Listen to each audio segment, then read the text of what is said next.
Hello guys, welcome to my seventh video of our playlist called C# for Beginners. So, imagine you are building a program to manage a classroom of students. What happens when you have, let's say, 30 students? Are you really going to sit there and create 30 separate variables one by one? Yeah, no. That would be a nightmare to manage. And honestly, if you ever did it in real job, someone would probably stop you. This is exactly the kind of problem arrays were built to solve. Today we are learning how to store a bunch of related values together in one single organized container. Let's get into it. So what's actually is an array? The easiest way I can explain it is think of a row of lockers at a school. Each locker has a number on it and each one holds exactly one item. An array works with the same. It's a fixed size container that holds up multiple values, all of the same type, under one single variable name. Let's take that messy example from before and fix it properly.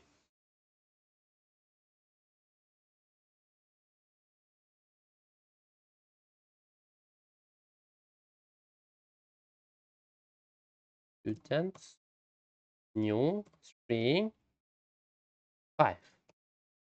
Okay, let's slow down here because there's actually a lot packed into this one line and I don't want to just fly past it. First, string and this square brackets, yes?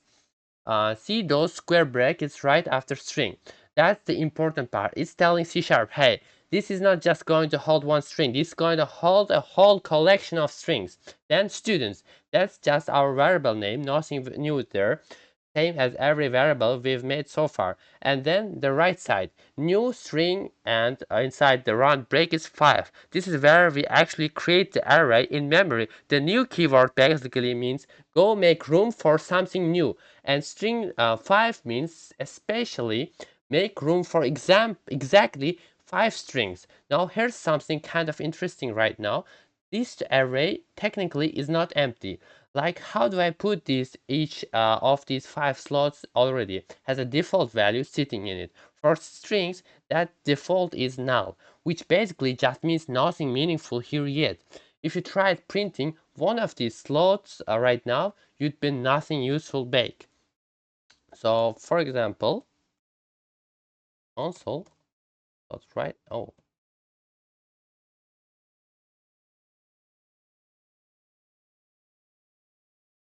right line, students, and we select maybe third student, yes? And then let's run this. Run. Nothing. Yes, but blank, yeah? So that's why it's just empty for now. But we create some space, but not get the values for them. Now, creating an empty array and filling it all in one by one later is useful sometimes. But honestly, most of the time, we already know what values we want right from the start. So there's a much faster way right to this. So let's do something like that. String students, and then we're gonna open curly brackets and then put our values. For example, Alex, John, James, and something like that. Yes? Yes, 3 students, for example, for now.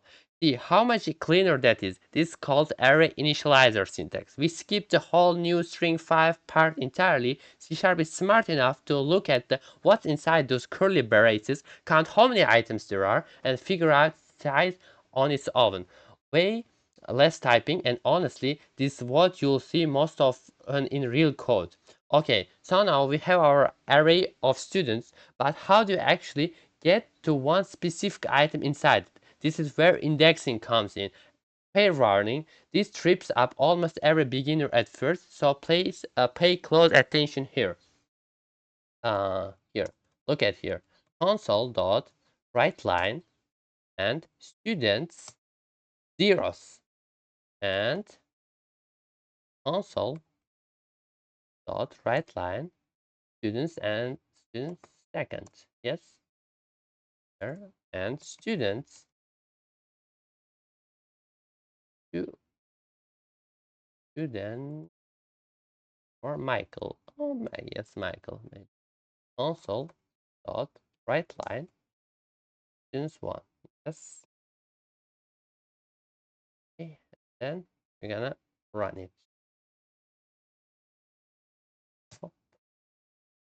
as you can see, Alex, James, and system.string. Oh, it should be students1. Yes. Then let's run it again. .NET run Alex, James, and Michael. And now let's see what's going on here. Here is the thing that confuses people. Arrays in C# start counting from 0, not 1. That's why we are setting here 0, and we are getting whenever outputting is Alex. Yes? So student 0 is not the second item, it's actually first one. Student 1 is the second item, and so on. I know, it feels weird at first, like why would anyone count starting from 0? But trust me, once you worked with arrays for a while, it becomes second nature, and honestly almost every programming language does this. And notice this last line, students 1 equals Michael. We can just directly reassign a value at a specific position, same as we would with a regular variable. Now, printing each item on one at a time like we just did, that's fine for a tiny array. But what if we had, I don't know, hundreds of students? We need a way to go through the whole array automatically. And hey, this is the perfect moment to bring back something we've learned a couple lessons ago, the for loop. Yes, for loop. So let's do something like that. For int I equals 0, I less than students array have its length property and I++. Console dot write line students I. Yes. Let's run our program.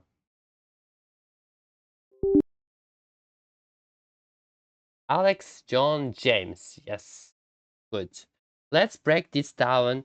I starts at 0. Remember, arrays start counting from 0, yes? So this line are perfectly. Then students length. This already handed a little property that tells us what exactly how many items are in the array. So instead of hard coding 5, 3, and hoping we got the number right, we let the array tell us its own size. That way, if the array ever grows or shrinks, our loop still works correctly without us having to change anything. And then inside the loop, students I, as I counts up from 0 to 2, we are grabbing a different student each time. Pretty elegant, right? Now, here's the thing. That for loop works great, but honestly, most of the time, we don't even care about the index number. We just want each item, one another, and for that, there's an even simpler way that the for each loop, yes, you remember, which actually we touched on this briefly in the loops lesson, but let's really dig into here, okay? For each bring student in students, yes, and then run it. Alex, John, and James. Good. See how much more readable this is. We are basically saying for each string, which I'm going to call student inside the students array, print it. No index, no counting, no length. C# just hands us each item automatically, one at a time. Now quick heads up, because this catches people off guard sometimes. With for each, you can't modify the array while you are looping through it like this. If you need to change values as you go, you'll want to go back up the regular for loop instead. Okay. Alright, let's level up a little. So far, our arrays have been like a single row of lockers, right? But what if we needed something more like a grid, rows and columns? That's what multi-dimensional arrays comes for. Think of something like a tic-tac-toe board, yes? Or a spreadsheet. Let me show the code here. A int, comma, grid equals new int 2 and 3. Grid 0, 0 becomes 1.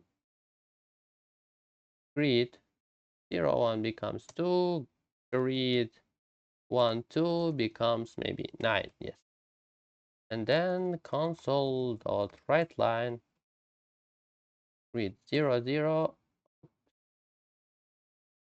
console dot write line read it 1 2. Yes, let's see the output.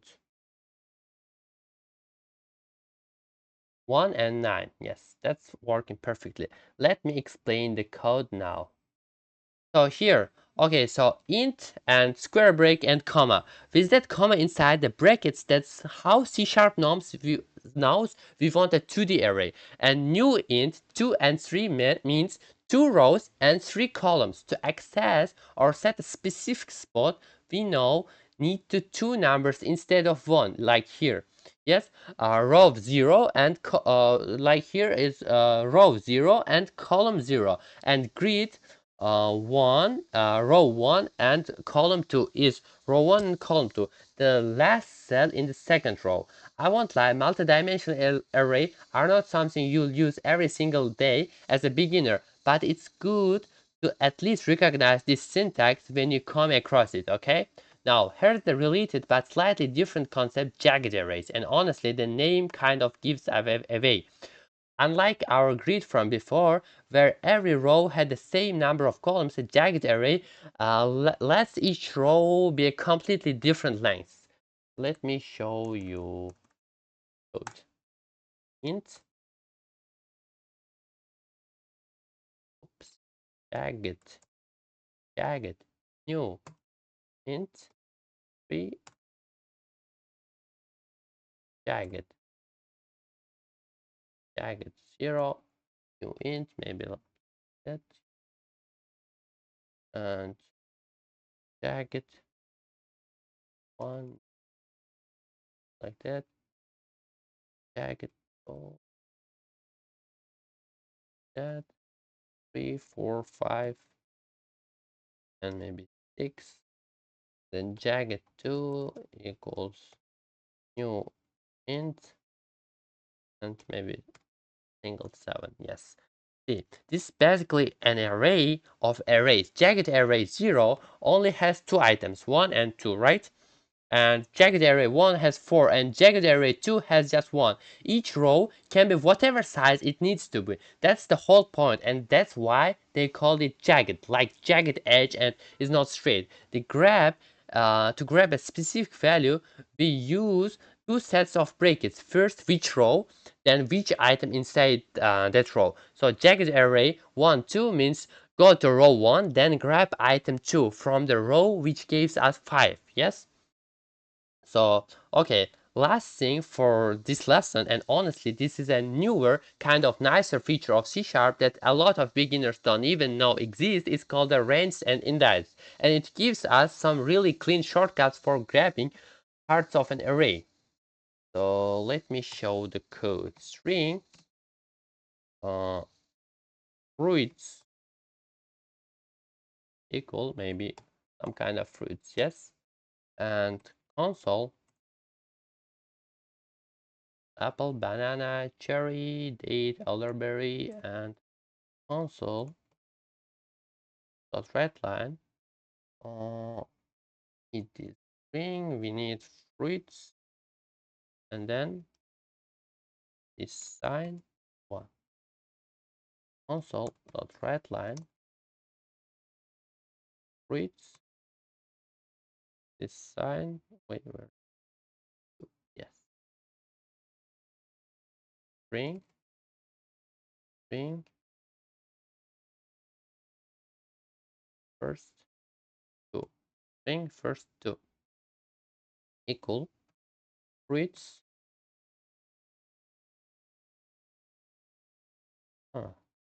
Console dot readline first two zeros, and console dot readline first two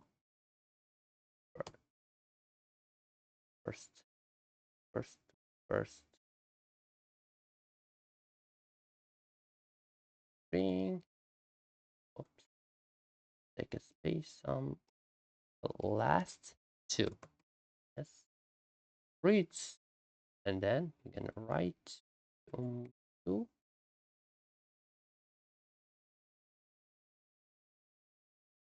console dot write line last two zeros console dot write line last two and first. Okay, so let's run our program. As you can see, that as you can see here, here first one is elderberry. As you can see, it's getting from the last. Yes, let me explain it one by one. So that little, this sign, I don't know what's the name of this sign symbol, that means the count from the end.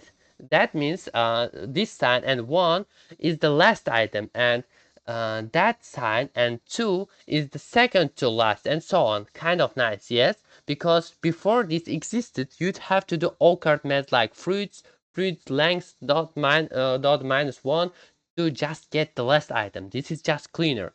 And then 0 dot 2, that double dot syntax is called range. It means give me everything from index 0 up to, but not including index 2.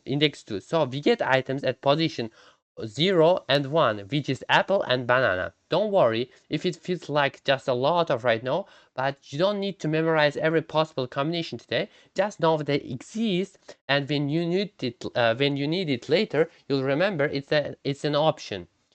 Okay, that's for today, I think. And let me show the last code to cover up all of the things. Okay. Oh, to close that. Gonna int scores. Maybe we're gonna use scores equals 5, 92, 75, 78, 10, 88. Yes, and int total. Okay, equals 0 equals 0 for each int score in scores. Double total plus equal score. Yes. Double average equals double total divided by scores dot length. Console dot write line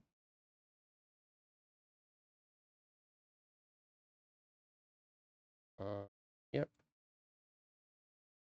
Boom boom total total total dot write line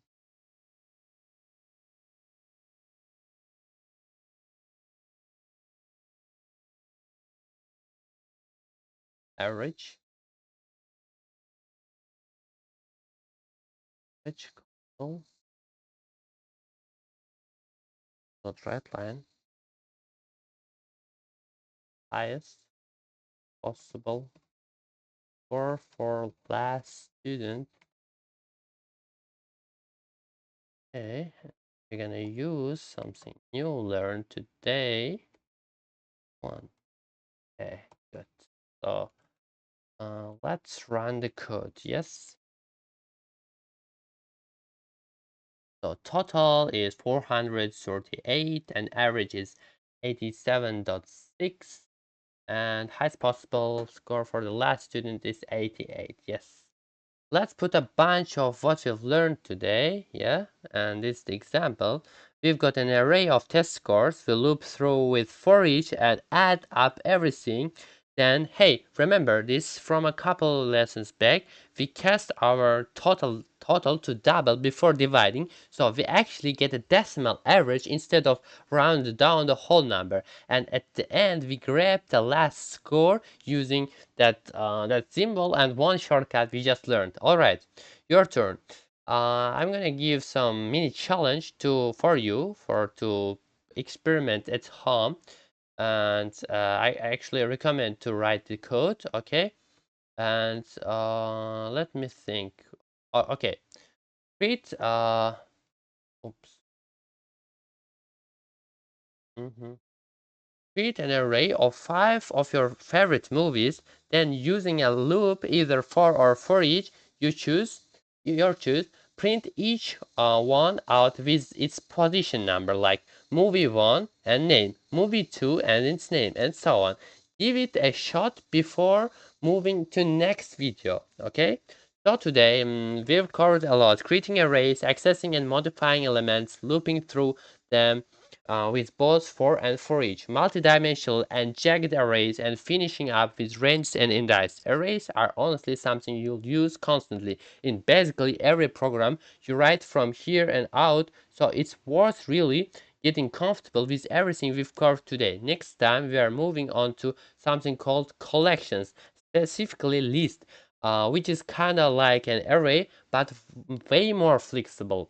See you there. Take care. Yay.